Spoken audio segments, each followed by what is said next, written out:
This is His Other Wish, a Jessie Reach Mystery, Book 4.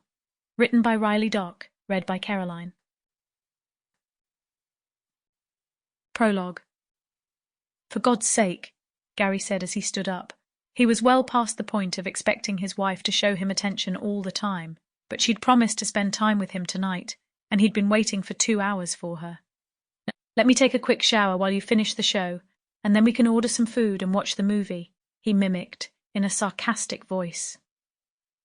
Well, the show was long since over, and so was the next episode.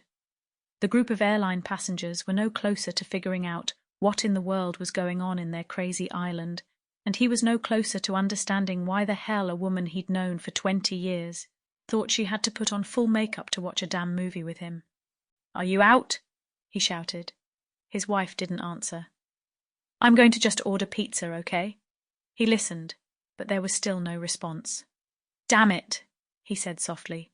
No. He shook his head and went back to the living room to order the pizza. He seriously considered ordering anchovies just to screw with her.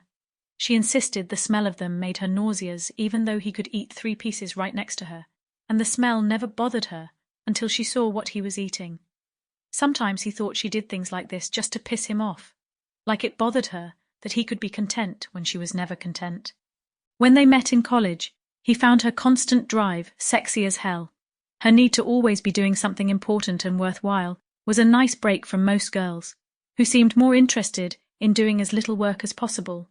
To be fair, most of the boys were like that too. When he met Florence, it was like a cool breeze on a hot day. Finally, he found someone who could see past college life and actually want something more. He still admired her for that. God knows she was more successful than he was.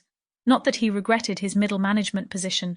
He found the work interesting enough, even if it wasn't particularly challenging anymore, and it allowed him to contribute enough to their finances that he didn't feel like a sugar baby. But Florence Parker was the Hollywood stereotype of a strong female journalist, in all the best ways.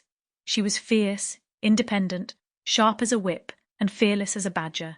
It didn't hurt that she was also sexy as hell. The problem was that she was always like that.